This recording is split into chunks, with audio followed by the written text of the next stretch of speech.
नमस्कार शेतकरी बांधवांनो, मी प्रवीण माने।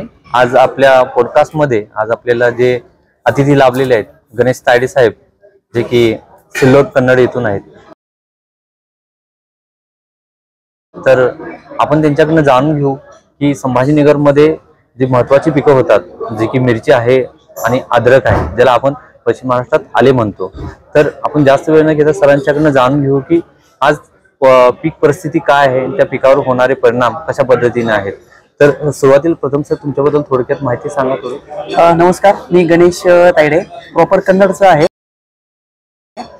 आणि माझं हे जे काम आहे पूर्ण शेती क्षेत्रावरती चालू आहे। त्याचबरोबर आमच्या भागामध्ये जर पूर्णपणे विचार केला तर पीक आले घेतलं जातं आणि त्याचबरोबर बाकीचे व्हेजिटेबल पिकं पण भरपूर घेतले जातात। त्यामध्ये जसं की मिरची वगैरे आहे आपलं, पण सध्याच्या कंडिशनमध्ये वातावरणामध्ये त्याचबरोबर जमिनीची जी सुपीकता आहे त्यामध्ये बऱ्याचशा अडचणी येत आहे सध्याच्या कंडिशनला। आपण जर बघितलं पूर्णपणे जर विचार केला तर जमिनीमध्ये जसं आलं आहे, समजा आल्यामध्ये जे आहे का सडनचा प्रॉब्लेम हा खूप जास्त प्रमाणामध्ये झालेला आहे। त्याचं एकमेव कारण म्हणजे की जमिनीचा जो पीएच आहे तो अनबॅलन्स झालेला आहे। जमिनीमध्ये बुरशी ज्या आहे बऱ्याचशा, तर त्या जास्त झाल्यामुळे कंट्रोल येण्यासाठी जे बऱ्याचशा प्रॉब्लेम येत आहे। त्याचबरोबर सध्याची कंडिशनला जरी आपण पूर्ण विचार केला तर शेतकरी बांधव सध्याच्या कंडिशनला ऑर्गॅनिक फार्मिंगकडे जास्त वळत आहे। त्याचं एकमेव कारण म्हणजे की सततचं आपण रासायनिक खतांचा वापर करणं, त्याचबरोबर जास्त वॉटर सोल्युबल खतांचा वापर करणं, त्यामुळे जे आहे का जमिनीमध्ये जी सुपीकता राहायला पाहिजे, ऑर्गॅनिक कार्बन राहायला पाहिजे, तो कमी प्रमाणामध्ये राहतोय। आणि जे पिकाला आपल्याला पीक प्रॉपर स्टँड व्हायला पाहिजे तर ते प्रॉपर स्टँड होत नाहीये। त्याचं एकमेव कारण म्हणजे की आपलं जास्त रासायनिक वरती जोर, त्याचबरोबर केमिकल वरती जोर।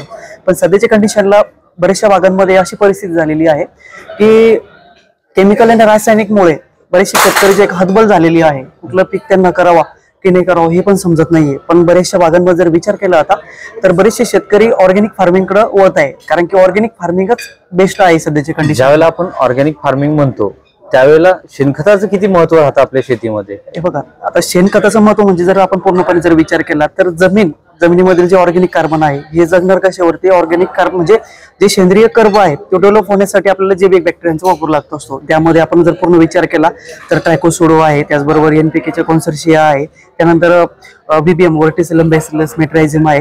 जेव्हा आपण कुठल्याही जमिनीमध्ये विद्रव्य खत देत असतो किंवा फर्टिलायझर वगैरे देत असतो, त्यांना अपटेकिंग होण्यासाठी आपल्या जमिनीमध्ये ऑर्गॅनिक कार्बन असणं खूप गरजेचं असतं। कारण की आपण वॉटर सोल्युबल खत जर दिले तर ते डायरेक्टली अवेलेबल झाडांना होत नसतं। त्याचं जे वर्क असतं ते जमिनीमधील जे ऑर्गॅनिझम आहे तर ते वर्किंग करत असतं, तेव्हा झाड अपटेक करत असतं। त्यामध्ये जर आपण प्रामुख्याने जर विचार केला तर सर्वात महत्त्वाचं आपल्या जमिनीमध्ये ऑर्गॅनिक कार्बन असणं गरजेचं आहे आणि त्यासाठीच आपल्याला जे आहे का ऑर्गॅनिक वरती वळणं खूप गरजेचं आहे। जर बघायला गेलं तर आता बऱ्याचशा गोष्टीवर शास्त्रज्ञाचं मत आहे, जो या 30-40 वर्षामध्ये आपला सेंद्रिय कर्ब कमी झालाय। सेंद्रिय कर्ब आपण फक्त म्हणतो की शेणखत टाकल्यानंतर सेंद्रिय कर्ब वाढतोय, पण आज ज्या पद्धतीचं, ज्या क्वालिटीचं जे शेणखत आहे त्याचे परिणाम, दुष्परिणाम पण दिसतात आज आपल्या जमिनीवरती। हो, निश्चितच। जसं की आपण जर बघितलं तर परफेक्ट पूर्ण कुजलेलं शेणखत बरेचसे शेतकरी वापरत पण नाही। त्यामुळे जे आहे का बरेचशा हार्मफुल ज्या बुरशी असतात त्या ऍक्टिव्ह झाल्यामुळे पण प्रॉब्लेम येत असतो। त्यासाठी आपण जे आहे का शेणखत असो किंवा मग गांडूळ खत असो, वर्मी कंपोस्ट असो, हे व्यवस्थित ट्रीटेड आपण जे आहे का यूज करणं खूप गरजेचं आहे। म्हणजे डिकम्पोजर वगैरे, डिकम्पोजिंगचा वापर करणं गरजेचं आहे, ट्रायकोसोडोच्या बॅक्टेरियांचा वापर करणं गरजेचं आहे। कारण की ऑर्गॅनिक कार्बन हा कुठं मिळत नसतो, ह्यो आपल्याला जमिनीमध्ये डेव्हलप करायला लागतो असतो। ऑर्गॅनिक कार्बन म्हणजे काय मी ते तुम्हाला थोडक्यात सांगतो। ऑर्गॅनिक कार्बन हा जमिनीमध्ये दोन्ही मातीच्या कणामध्ये जी पोकळी असते त्याला ऑर्गॅनिक कार्बन म्हणत असतात। आणि ऑर्गॅनिक कार्बन हा जगतो कशावरती? जसं की आपलं पाणी आहे, हवा आहे, त्यावरती जगतो। आणि जसं मानव जीवनामध्ये जे पण सजीव आहे ते निर्जीव जेव्हा होतो तेव्हा डिकम्पोजिंग होत असतं, तेव्हा जे आहे ऑर्गॅनिक कार्बन त्याच्यापासून डेव्हलप होत असतो। जसं की आपला पूर्ण पालापाचोळा वगैरे आहे, शेणखत आहे, या ज्या गोष्टी आहे म्हणजे कुजल्याच्या नंतर जे काही गोष्टी ज्या ह्युमस मध्ये कन्वर्ट होतात त्याला बायोलॉजी त्याच्यावर टिकून राहते, त्यासाठी आपला सेंद्रिय कर्ब महत्त्वाचा आहे। तर सर, खूप चांगल्या पद्धतीने तुम्ही आम्हाला जसं की आले पिकामध्ये, मिरची पिकामध्ये जे काही आता सध्याचे चॅलेंजेस आहेत त्याला थोडंफार त्यांनी सांगण्याचा प्रयत्न केला। त्याचबरोबर शेणखताचं आपल्या शेतीमध्ये, सेंद्रिय शेतीमध्ये किंवा आपण जैविक शेतीमध्ये किती महत्त्व आहे आपण त्याबद्दल सांगितलं। खूप धन्यवाद सर। आणि यापुढेही आम्ही आशा करतो की तुमच्या असेच व्हिडिओज आणि काही जे काही शेतकऱ्याला मार्गदर्शन गोष्टी आहेत ते घडो. धन्यवाद सर.